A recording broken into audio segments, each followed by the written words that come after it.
Hello everyone, welcome to my channel Ayur Gyan Kendra. जो भी इस चैनल पर नया है इसे सब्सक्राइब करें, शेयर करें, लाइक करें और हिट द बेल आइकन। आज हम डिस्कस करेंगे नस्यक्रम के बारे में। नस्यक्रम, सबसे पहले नस्यक्रम के बारे में मैं बताता हूँ आपको। अरुण दत्त ने क्या डेफिनेशन दी है नस्यक्रम की? नासा नासायाम भवम नस्यम, ये डेफिनेशन दी है अरुण दत्त ने, आचार्य। उसके बाद आचार्य भावप्रकाश ने क्या दिया है? नासाग्राम औषधों को नस्य कहा है। नस्य किसको कहा है? नासाग्राम, ठीक है, नासा से जो ग्रहण किया जा सके। उसके बाद सबसे पहले अपन नस्य की परिभाषा पढ़ते हैं सुश्रुत, आचार्य सुश्रुत के अकॉर्डिंग।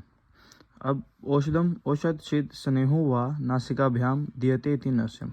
औषधम औषध सिद्ध स्नेह, औषधि या फिर औषध से सिद्ध स्नेह को नासा मार्ग से जो दिया जाता है, नासिकाभ्याम दीयते, नासा मार्ग से दिया जाता है, इति नस्यम, उसे नस्य कहते हैं। तो ये डेफिनेशन दिया है आचार्य सुश्रुत ने।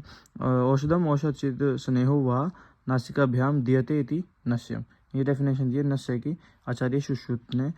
और ये अपने को अगर रेफरेंस देखना है तो ये मिलती है सुश्रुत चिकित्सा स्थान अध्याय 40 का 21वां श्लोक, अध्याय 40 का 21वां श्लोक, सुश्रुत चिकित्सा स्थान का।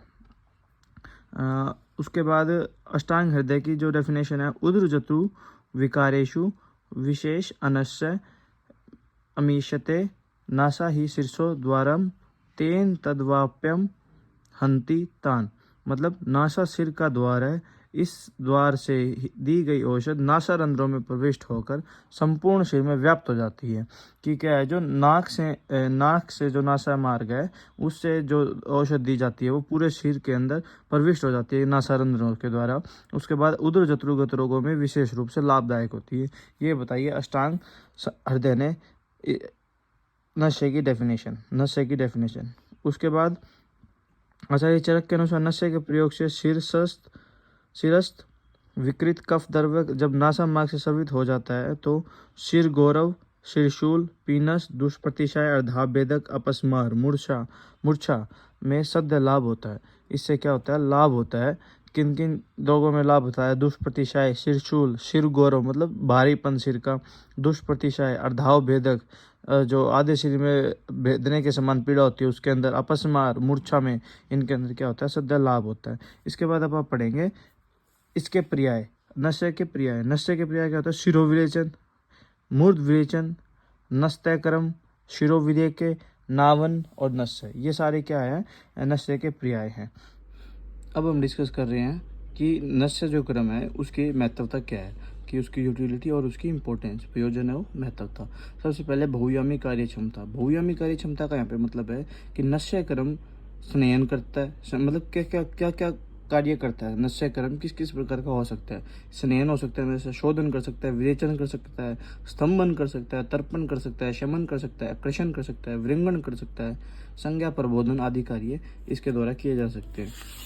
इसके बाद आता है प्राण व स्रोतों को दूर करना।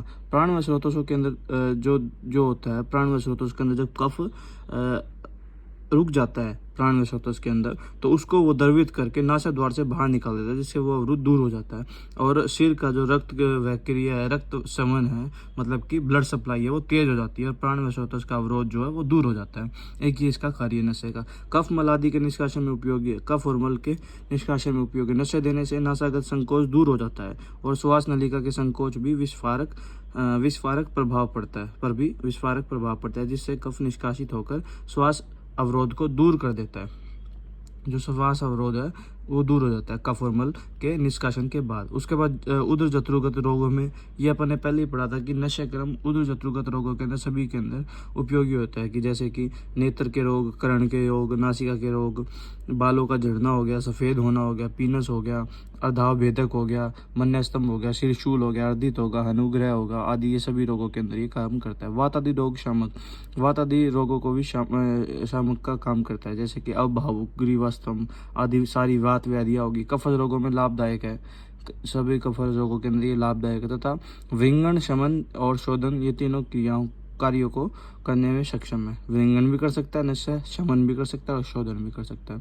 उसके बाद इंद्रियों को बल प्रदान करता है, कि नशे क्रम के द्वारा जो होती है इंद्रियां बल, इंद्रियों को बल मिलता है, जिसके कारण भी अपने विषयों का अच्छी तरह ग्रहण कर पाती है, उनकी शक्तियाँ बढ़ जाती है, सभी मुखमंडल प्रसन्न हो जाता है और वृद्ध अवस्था देर से आती है। ये इंद्रियों के ऊपर प्रभाव हो गया। उसके बाद उत्तम अंगी व्यवस्था को सुव्यवस्थित करने हेतु कि नासिका को सिर का द्वार माना है। ठीक है, अपन ने पीछे पढ़ा था, अष्टांग हृदय ने लिखा है आचार्य वांग भट्ट ने कि नासा ही शीर्षो द्वारम, तो उसका मतलब नासिका सिर का द्वार होता है। इस द्वारा जो नस्य संपूर्ण शरीर में व्याप्त होकर सिर के विकारों को नष्ट कर उत्तम अंग की व्यवस्था को व्यवस्थित कर संपूर्ण दैहिक क्रियाओं को सुव्यवस्थित करने में योगदान करता है। एक ये इसका कार्य होगा। अभी अपन ने पढ़े कार्य। अब अपन पढ़ रहे हैं नस्य के प्रकार कि नस्य के प्रकार क्या क्या होते हैं। सबसे पहले आचार्य चरक ने 5 प्रकार का नस्य माना है। नावन, अवपीड़, धमापन, धूम और प्रतिमस। धमापन को दूसरा पर्दमन भी बोलते हैं। धमापन और पर्दमन दोनों नाम है इसके। ठीक है, नावन, अवपीड़, धमापन, धूम और प्रतिमर्श। सबसे पहले नावन नस्य स्नेह और शोधन 2 प्रकार का होता है। उसके बाद अवपीड़ नस्य शोधन और स्तंभन 2 प्रकार का होता है। धूम नस्य, धूम पर नस्य 3 प्रकार का होता है, प्रायोगिक, स्नेहिक और विरेचनिक। प्रायोगिक, स्नेहिक और विरेचनिक। ठीक है, उसके बाद प्रतिमर्श नस्य, वो 2 प्रकार का होता है, स्नेही और विरेचन। ठीक है, उसके बाद चरक के अनुसार कारमुक्ता के आधार पर भेद कितने हैं नस्य के, कि अगर क्वेश्चन आता है कि कारमुक्ता के आधार पर नस्य के भेद लिखे तो आप 3 लिखेंगे, रेचन, तर्पण और शमन। रेचन का मतलब विरेचन, कि विरेचन करता है वो, तर्पण करता है और शमन करता है। ठीक है, ये तीनों कारमुक्ता के आधार पर हो गए। डायरेक्ट पूछे कि चरक के अनुसार नस्य के भेद तो 5 हो गए, नावन, अवपीड़, दमापन, धूम और प्रतिमर्श। ठीक है, उसके बाद आता है सुश्रुत के अकॉर्डिंग 2 होते हैं, शिरोविरेचन और स्नेहन 2 प्रकार के होते हैं। फिर उसने दोबारा 5 प्रकार का भी बताया, सुश्रुत ने 5 प्रकार का भी नस्य बताया। नस्य, शिरोविरेचन, प्रतिमर्श, अवपीड़ और पर्दमन, ये 5 प्रकार, ये दोनों सुश्रुत ने ही बताए। सुश्रुत चिकित्सा अध्याय 40 के अंदर 21वां श्लोक में आपको मिलेगा। ये पहले दो प्रकार का बताया, शिरोविरेचन और स्नेह, फिर 5 प्रकार का फिर पुनः बताया है, नस्य, शिरोविरेचन, प्रतिमर्श, अवपीड़ और पर्दमन। उसके बाद आचार्य वांग भट्ट ने 3 प्रकार का बताया, विरेचन नस्य, वृंगण नस्य और शमन नस्य। आचार्य वांग भट्ट ने 3 प्रकार का। उसके बाद आचार्य काश्यप के अनुसार वृंगण और मेन चरक और सुश्रुत का ही सिलेबस के अंदर याद करना होता है, ये बहुत रेयर ही पूछते हैं। ठीक है, आचार्य काश्यप ने 2 प्रकार का बताया है, वृंगण और कर्षण 2 प्रकार का। उसके बाद आचार्य शारंगधर ने क्या बताया, 2 भेद बताए, वही विरेचन और स्नेहन, ये 2 प्रकार के बताए। इसके बाद आ गया आशय भेद से नस्य के प्रकार, कि आशय भेद से नस्य के 7 प्रकार होते हैं, फल, फूल मतलब पुष्प, पत्र, मूल, कंद, निर्यास और त्वक, ये 7 प्रकार बताए। कि ये याद करने का क्या तरीका है कि एक पेड़ को जंक्शन करो, उसके ऊपर क्या क्या लगे हुए हैं, फल लगा हुआ है, पत्र है, उसका मूल है, उसकी कंद है, पुष्प है, निर्यास है और त्वक है। उस प्रकार से ये 7 भेद याद हो जाएंगे नस्य के। आशय भेद से 7 प्रकार का होता है नस्य। अब इसके बाद शिरोविरेचन के द्रव्य क्या क्या होते हैं। सबसे पहले ये लास्ट वाला जो श्लोक है, चरक सूत्र का अध्याय 4 का 27वां श्लोक है, ये मिस प्रिंट हो रखा है, यहाँ पे 14 लिख रखा है, ये ठीक कर दो अपना, 27 नंबर श्लोक है। ठीक है, ज्योतिषमती, श्वक, मरीच, पिपली, विडंग, शिगरु, सशर्प, अपामार्ग, तंडुल, श्वेता, महाश्वेता इते दशमाननी शिरोविरेचन उपगानी भवंती। ये 10 भेद बताए हैं शिरोविरेचन द्रव्य के। क्या क्या बताया, ज्योतिषमती, श्वक, मरीच, पिपली, विडंग, शिगरु, सशर, पापामार्ग, तंडुल, श्वेता, महाश्वेता इत्यादि दशमनानी शिरोविरेचन उपकारी भवंती। ये 10 द्रव्य बताए हैं। चरक सूत्र अध्याय 4 के अंदर 27 नंबर श्लोक है ये, आप इसका रेफरेंस नोट कर लो और देख भी सकते हैं जाके चरक के अंदर। ठीक है, और इन द्रव्यों का कल्क, सवरस, चूर्ण, धूम और इनसे सिद्ध किया हुआ तेल और घृत का नस्य में प्रयोग किया जाता है। ठीक है, ये होगी नस्य की बात। और ऊपर जो है चरक सूत्र का अध्याय 2 का जो अपामार्ग तंडुली अध्याय है, दूसरा चैप्टर है, उसके अंदर है 3 से 6 श्लोक है ये भी शिरोविरेचन के द्रव्य बताएं। अपामार्ग, बीजानी, पिपली, मरीचानी, चय, ये पूरा श्लोक, इसके अंदर भी ये सभी वो बताए हैं शिरोविरेचन के द्रव्य। और जो चरक सूत्र अध्याय 4 है, अब हम पढ़ेंगे नशा कर्म के योग्य और अयोग्य, कि कौन कौन नशा कर्म के योग्य है, कौन कौन अयोग्य है।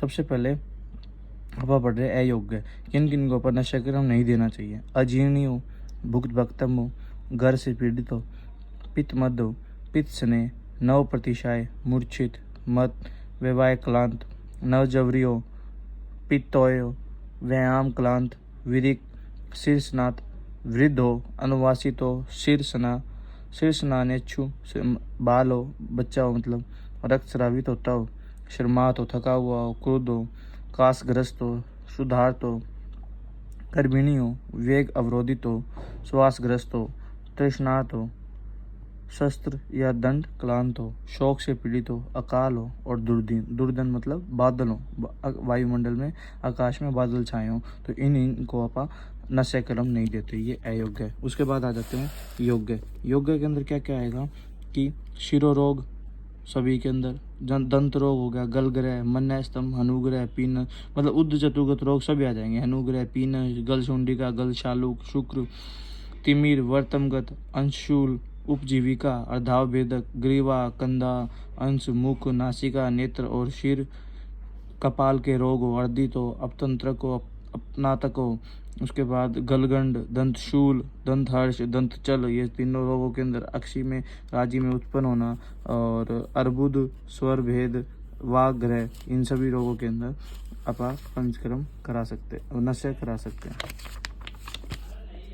उसके बाद सिर स्तंभ, गिरिवाशूल, ग्रीवा रोग, मुख रोग, कर्णशूल, व्यंग, नासाशूल, स्कंद रोग, दंत स्तंभ। अब है नशे कर्म का काल। नशे कर्म का काल क्या है कि कब कब नशे कर्म करना चाहिए। तो आचार्यों ने 3 ऋतु बताई है, प्रावट, शरद, वसंत। इन तीनों ऋतु में नशा देना चाहिए। परंतु अगर इसके अलावा भी अपन को किसी पेशेंट को दूसरी ऋतु, इन तीनों के अलावा अलग 3 ऋतु के अंदर कि नशे देना है, पर देना पड़ेगा, तो ग्रीष्म ऋतु के अंदर तो पूर्वा में, मतलब ग्रीष्म ऋतु में सुबह सुबह, शीत ऋतु के अंदर बीच में, मध्या में, और वर्षा ऋतु के अंदर जब बादल न हो, जब अपन नशे दे सकते हैं रोगी को। अब हम नशे के प्रकार को डिटेल में पढ़ेंगे, उनकी मात्रा, उनके भेद सभी। सबसे पहले 5 प्रकार के नशे पढ़े थे चरक अनुसार, अपन फिर इनको डिस्कस करें। नावन नशे। नावन नशे की डेफिनेशन क्या होती है? रुई के फोड़ को स्नेह में डुबोकर या ड्रॉपर के द्वारा या नशेदान दीपक जो होता है उसके द्वारा, आगे चित्र दिखाऊंगा मैं नशेदान दीपक का, उसके द्वारा नासिका के छिद्रों में टपकाना नावन नशे कहलाता है। क्या बताया कि कोई भी रूह का फोड़ा लिया, उसको स्नेह के अंदर डबोकर उसको डूबने के बाद उसको नासिका के अंदर टपका दिया, जो बूंद बूंद होती है, या फिर ड्रॉपर की सहायता से, या फिर नशेदान दीपक की सहायता से। ये सर्वदा प्रयोग योग्य होता है। इसके 2 भेद है, स्नेहन और शोधन। 2 प्रकार का होता है स्नेहन के अंदर, स्नेहन और शोधन। स्नेहन की अदम मात्रा ज़्यादा रहेगी, क्योंकि स्नेहन अपन ज़्यादा दे सकते हैं, पर शोधन अगर ज़्यादा हो गया तो इशू क्रिएट हो जाएगा पेशेंट के साथ। तो इसलिए स्नेहन की मात्रा होगी उत्तम, मध्यम और हीन मात्रा। 32 बूंद, 16 बूंद और 8 बूंद, ये होती है स्नेहन नावन नशे की मात्रा। 32 बूंद प्रत्येक नासा छिद्र में। अगर एक को स्नेहन देना है उत्तम मात्रा का, तो 32 दूनी 64 बूंदों की आवश्यकता पड़ेगी। उसके हिसाब से मध्यम के अंदर 16 दूनी 32 और हीन के अंदर 8 दूनी 16 बूंदों की। ठीक है, प्रत्येक नासा छिद्र के अंदर 8 है, प्रत्येक नासा छिद्र की बूंद बताइए। ठीक है, उसके बाद शोधन नावन नशे के द्रव्य क्या क्या होते हैं, ये अपन ने पीछे पढ़े थे। पिपली, विडंग, सही, जनपा, मार्ग आदि सिद्ध से स्नेह का नशा दिया जाता है। उसके बाद आ गया अपन शोधन नशे की। जैसे 32, 16 और 8 पढ़े थे, अब 8, 6 और 4 ये बूंद होगी शोधन नावन नशे की, शोधन के नावन नशे की। ठीक है, कफज रोगों के अंदर कब देना चाहिए? पूर्वा के अंदर सुबह, पित्तज के अंदर मध्या में, और वातज रोगों के अंदर अपराह मतलब शाम के साथ। उसके बाद आ गया अवपीड़न नशे। अवपीड़न नशे के अंदर क्या होता है? किसी भी औषध का कल्क बनाकर उसको निचोड़कर जो सवरस निकलता है उससे उसको नासिका में डालना ही अवपीड़न नशे कहलाता है। उत्तम के अंदर 8 बूंद, मध्यम के अंदर 6 बूंद और हीन के अंदर 4 बूंद। शोधन और स्तंभन 2 प्रकार का होता है, दोनों की मात्रा सेम है इसके अंदर, 8 बूंद, 6 बूंद और 4 बूंद। ठीक है, उसके बाद शोधन अवपीड़ का प्रयोग किसमें करते हैं? मूर्छा के अंदर, सर्प दर्द के अंदर, सिर में कफ बढ़ने के पर संदर्भ पिपली आदि शोधन अवपीड़न से देना चाहिए। उसके बाद स्तंभन अवपीड़ प्रयोग, रक्तपित्त के अंदर रक्त स्तंभनाथ, क्षीण दोषों के अंदर स्तंभन अवपीड़ नशे देना चाहिए। और नशे को दूध, इक्षुरस, घृत, दुर्वा रस, दाड़िम, सवरस आदि का प्रयोग किया जाता है नशे के अंदर कि देने के अंदर, कि औषध को इसके अंदर मिला के दिया जा सकता है। ये हो गया अपन ने पढ़ा अवपीड़ नशे। अब पढ़ेंगे धमापन नशे। धमापन नशे के अंदर क्या होगा? ये शोधन नशे होता है धमापन नशे। इसके अंदर क्या करते हैं? एक 6 अंगुल की दोनों ओर से खुली हुई नलिका ले लेते हैं, जिसके अंदर 3 मुचुटी की मात्रा बताइए, 3 चुटकी पर उसको जो औषध होती है उसको रख लेते हैं, और फिर दूसरी तरफ से उसकी नासिका के अंदर फूकता है वैद्य। ठीक है, मतलब कि फूक मारता है। ठीक है, और वो नासिका के अंदर प्रवेश कर जाता है। इसको दमापन नशे कहते हैं। दमापन नशे किसके अंदर? चेतो विकार के अंदर, उन्माद के अंदर, पशुमार के अंदर, और विष से पीड़ित जो व्यक्ति होते हैं उनके अंदर इसका प्रयोग किया जाता है। उसके बाद आ गया धूम नशे, चौथा प्रकार। धूम नशे के अंदर क्या करते हैं कि नासिका से जो औषध सिद्ध एक सिगरेट की तरह, जो बीड़ी सिगरेट होती है उसकी तरह पे ही उस पत्र पे ही औषध डाल के उसको तैयार किया जाता है। ठीक है, उसको तैयार करने के बाद नासिका के द्वारा खींचा जाता है और मुख के द्वारा छोड़ा जाता है, तो इसे धूम नशा कहते हैं। ठीक है, धूम नशे के अंदर नाक से धुआं खींचकर मुख से बाहर निकाला जाता है। यह तीन प्रकार का होता है, प्रायोगिक, स्नेहिक और विवेचनिक। प्रायोगिक जो आपा धूम नशा बनाते हैं, मतलब जो मैंने बताया कि बीड़ी की शेप में बनता है ये, उसी के अंदर की बीड़ी के अंदर तो तम्बाकू डालते हैं, इसके अंदर आप औषध डालते हैं, औषध को डाल के और इसको तैयार किया जाता है। ठीक है, तो इसके अंदर 36 अंगुल उसकी लंबाई होनी चाहिए प्रायोगिक के अंदर। स्नेहिक दे रहे हैं आप धूम नशे तो फिर 32 अंगुल, और विरेचनिक दे रहे हैं तो 24 अंगुल धूम नेत्र की, जो धूम नेत्र होता है उसकी लंबाई होनी चाहिए। उसके बाद आ गया इसका प्रयोग नासावरोध के अंदर, पीनस के अंदर और कंठरोगों के अंदर इसका प्रयोग किया जाता है। उसके बाद एक और इसके दूसरा प्रकार भी बताया है कि किसी भी अंगीठी या कोयले में जलाकर जब वो निर्धूम हो जाए उसमें औषध डालकर धुएं को नासिका से खींचना चाहिए। एक लंबे वस्त्र के द्वारा सिर को आच्छादित करें, मतलब सिर को ढक ले और अंगीठी को भी ढक ले जिससे धुआं बाहर न निकले। मतलब कि क्या बताए, एक अंगीठी ली, उसके अंदर कोयले जला लिए, कोयले जब लाल हो जाते हैं उसका धुआं निकल जाता है सारा, तो उसके अंदर औषध को डाल देते हैं। फिर जब औषध जलती है उस अग्नि के कारण तो उसका धुआं नाक से खींचा जाता है और सिर के ऊपर तौलिया डाल दिया जाता है, जिसके कारण कि वो धुआं बाहर ना जाए, सभी नासिका के अंदर आए और मुंह से छोड़ दिए जाते हैं। ये एक दूसरा प्रकार है किसका, धूम नशे का। इसके बाद आ गया प्रतिमर्श नशे। प्रतिमर्श नशे के अंदर क्या होता है कि स्नेह में उंगली को डुबोकर स्नेह के बूंद बूंद नासिका में टपकाना और भीतर खींचना ही प्रतिमर्श नशा कहलाता है। कि उंगली को स्नेह के अंदर डुबोया और नासिका के अंदर टपका दिया। इसकी मात्रा होती है 2 बूंद। ये प्रातः और सायकाल लेना चाहिए और ये सभी ऋतु के अंदर और सभी उम्र के व्यक्तियों के अंदर दे सकते हैं अपन। इसके बाद एक और भेद बताया जो अष्टांग हृदय ने बताया। ये 5 भेद तो अपन ने पढ़े, नावन, अवपीड़, दमापन, धूम और प्रतिमर्श, ये तो पढ़े अपन आचार्य चरक के अनुसार। अब एक मर्श नशा और बताया, वो बताया अष्टांग हृदय ने। अष्टांग हृदय ने क्या बताया कि तर्जनी उंगली को 2 पर्व को स्नेह में डुबोकर जितनी बूंद स्नेह गिरता है उसे मर्श नशा कहा है। मर्श नशे किसे कहा कि तर्जनी उंगली को स्नेह के अंदर डुबोकर जितनी भी बूंद नासिका के अंदर वो बूंद गिरती है उसको मर्श नशे कहा है। इसकी मात्रा उत्तम के अंदर 10 बूंद बताई है, मध्यम के अंदर 8 बूंद बताई है और हीन के अंदर 6 बूंद इसकी मात्रा बताई है। यह अष्टांग हृदय के अनुसार एक भी है। इसके बाद आगे नशे की मात्रा जो अपन ने एक सारे की एक टेबल फॉर्म में इसको नशे की मात्रा दे रखी है कि शमन के अंदर कितना 64 बूंद, 32 बूंद और 16 बूंद। ये वैसे बनाया कि 32 एक नासा छिद्र के अंदर, दोनों के अंदर 64 हो गया। उसके अनुसार शोधन के अंदर 16, 12 और 8, मर्श के अंदर 10, 8 और 6, प्रतिमर्श के अंदर 2 बूंद, कल्प के अंदर 8, 6 और 4 बूंद। इसके बाद कि नशे का प्रयोग किसी पेशेंट के अंदर करना तो क्या क्या कैसे कैसे किया जाता है। इसके अंदर 3 क्रम होते हैं, पूर्व क्रम, प्रधान क्रम, पश्चात क्रम। पूर्व क्रम कि नशे करने से पहले क्या क्या हमें करना चाहिए। प्रधान क्रम जिसमें नशे करते हैं, जो नशे करते हैं वो प्रधान क्रम के अंदर आता है। पश्चात क्रम की नशे के पश्चात अपने को क्या करना चाहिए। ठीक है, सबसे पहले संभार संग्रह, जो चीज़ हमें चाहिए वो सब चीज़ इकट्ठा कर ले। उपकरण हो गए नशेदान, दीपक वगैरह, धूम नेत्र, जो भी औषध है वो सभी औषध की व्यवस्था कर ले। नशे का आसन जो 1.5 से 2 फुट ऊंचा हो, कुर्सी पे बिठाया, रोगी का परीक्षण करना चाहिए कि क्या वो देह है, नशे उसको देह है, उसकी एज क्या है, उसका रोग क्या है, उसके अनुसार वो सभी चीज़ प्लान करना चाहिए। 7 वर्ष से कम ना हो, 80 वर्ष से ज़्यादा ना हो, उसको नशे नहीं देना चाहिए। प्रतिवर्ष नशे जन्म और मृत्यु तक देह है और धूम नशे 12 वर्ष के ऊपर को देना चाहिए। फिर ताप कर्म आदि, वाइटल्स रिकॉर्डिंग। वाइटल्स रिकॉर्डिंग के अंदर 4 चीज़ें आती हैं। सबसे पहले SpO2 level, SpO2, temperature, BP और पल्स, ये चीज़ें आती है वाइटल्स के अंदर। ठीक है, उसके बाद रोगी का कंसेंट फॉर्म भरवाना चाहिए, उसको समझा के सारी चीज़ें उसके हस्ताक्षर लेने चाहिए। कंसेंट फॉर्म, रोगी का सहमति पत्र। उसके बाद नशे की तैयारी करनी चाहिए। ठीक है, कि मलमूत्र का वेग को वो निर्मित हो जाए मलमूत्र से और घंटे भर बाद उसको नशे का आसन पर बिठा दे। अब प्रदान कर्म के अंदर क्या होगा, नशेदान विधि और नशोत्तर निरीक्षण एवं निर्देश, ये करेंगे प्रधान कर्म के। ये नशे प्रयोग विधि है। देखो ये चित्र नंबर 6 में नासा में तेल डालते हुए, ये है नासा दीपक। नासा दीपक जो मैंने आपको बताया था, नशे दान दीपक जो बताया, नशे दान दीपक, पात्र बोल दो, नशे दान दीपक बोल दो, वो चीज़ है ये छठे चित्र में। देखो पहले के अंदर स्नेहन संवेदन करना चाहिए। अब मैं बताता हूँ, कुर्सी पर बिठाएगा, सुखपूर्वक शयन पर बिठा दे, उसके बाद स्नेहन संवेदन करे। स्नेहन संवेदन के बाद नशे थोड़ा सा झुकाकर ग्रीवा स्कंद का अधिकाभ्यंग संवेदन करते हैं। ठीक है, वस्त्र, रुई आदि नेत्र को ढक देते हैं। वस्त्र, रुई आदि से नेत्र को ढक देते हैं। रोगी के सिर को पीछे की ओर झुका देते हैं, जिससे कि जो नासा के अंदर औषध डाले वो अच्छी प्रकार से अंदर जा सके, बाहर ना निकले। ठीक है। अंगुष्ठ तर्जनी उंगली से नासा अग्र को उठाकर, जो नासा अग्र है उसे उठाकर और उसके अंदर औषध ड्रॉपर की सहायता से औषध को डालना चाहिए धीरे धीरे नासारंध्रों में। ठीक है। दूध, सवरस, क्वाथ, मांस रस आदि का प्रयोग इसमें किया जाता है। यदि चूर्ण का नशा देना हो तो नली में रखकर उसे फूंके, जो अपन ने पढ़ा था धमापन नशे के अंदर, वही चीज़ इसने यहाँ पे बताई है कि कैसा नशा देना है। उसके बाद ये सभी चित्र हो गए कि वाष्प देते हैं, स्नेह संवेदन किया, वाष्प दी, उसके बाद नशे दान दीपक तेल दान पात्र में डाला, मतलब दान पात्र जो नशे का है ना दीपक है उसके अंदर डाला, फिर नासिका में डाल दिया, और ये नीचे दूसरी नासिका में डालते हुए और इसके अंदर धूम नशे देते हुए नासिका से खींच रहे। ठीक है।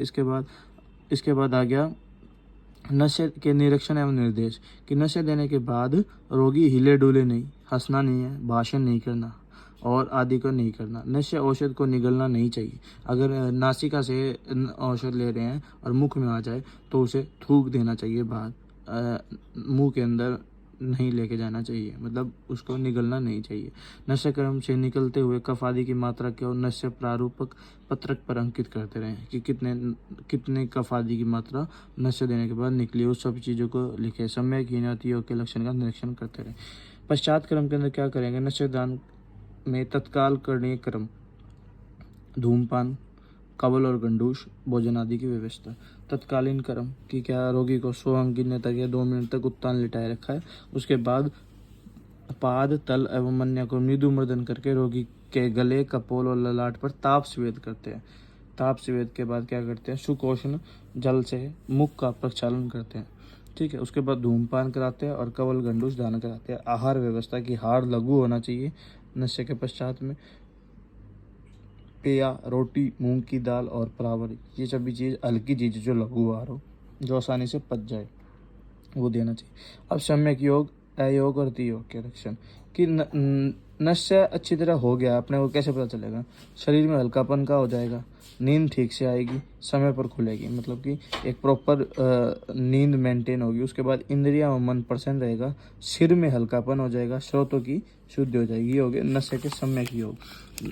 सम्यक योग के बाद आगे अयोग कि नशे हुआ नहीं ढंग से तो वात विकार का हो जाएगा। जिस रोग का निवारण हेतु नशे दिया था वो रोग निवारण नहीं होगा, मतलब कि जिस रोग को शांत करने के लिए अपन ने नशे दिया था वो शांत नहीं होगा। कंडू होगी, आंगों में भारीपन रहेगा, नासा और मुख में कफ शराब होगा, लाला शराब और अशोक शराब भी होगा। ये होंगे अयोग के लक्षण। अति योग की नशे की मात्रा अपन ने ज़्यादा दे दी रोगी को, वह के अनुसार ज़्यादा मात्रा दे दी तो कफ का शराब होगा, सिर में भारीपन होगा, इंद्रियों में विभ्रम होगा, सिर शून्यता का होना, ये सभी लक्षण आएंगे अति योग के अंदर। उसके बाद नशे, व्यापद और प्रतिकार। दोषों का उत्क्लेश होने पर शोधन और शमन चिकित्सा करें। अगर दोष बढ़ जाए, ये दोष बढ़ जाए तो शोधन और शमन करेंगे, और दोष क्षय हो जाए, कम हो जाए तो वृंगण चिकित्सा करेंगे। उसके बाद परिहार्य विषय कि क्या क्या नहीं देना चाहिए रोगी को, क्या क्या नहीं देना चाहिए खाने में। दही, शीतल और गुरु द्रव्य को, अति स्निग्ध मतलब अति चिकने द्रव्य का सेवन निषेध है। उष्ण जल का सेवन करना चाहिए और उष्ण ही निवास स्थान पर रहना चाहिए, मतलब जहाँ टेम्परेचर नॉर्मल हो, ऐसा नहीं हो कि ज़्यादा ठंड हो। ठीक है। धूल, धुएं, मध्य, धूप, सिर से स्नान, क्रोध, शोक आदि का परित्याग करना चाहिए। ये हैं इसके परिहार्य विषय कि क्या क्या नशे करने के बाद नहीं करना चाहिए, कि किन किन चीज़ों का पालन करना चाहिए। एक चीज़ ये है कि सुश्रुत के अनुसार 1 दिन के या 2 दिन के अंतर में 21 दिन तक या सम्यक फल प्राप्ति तक नशे का प्रयोग कर सकते हैं, परंतु वांग भट्ट ने 7 ही दिन नशे लेने का निर्देश लिखा है। यदि आवश्यक हो तो मन्यस्तंभ और भेद में दिन में 2 बार नशा प्रयोग कर सकते हैं। ये दोनों आचार्यों के अनुसार अपने अपने मत है। उसके बाद इसकी कार्यमुक्ता क्या है कि मतलब किस प्रकार से काम करता है कि नासा मुख्य कर्म क्या है, गंध ग्रहण करता है। ठीक है। नासा शीर्षों द्वारा, इसका अर्थ मतलब ये है कि नासा से ही गंध जाती है दिमाग के अंदर, ब्रेन के अंदर, जिसके कारण कि वो एक्टिव हो जाते हैं।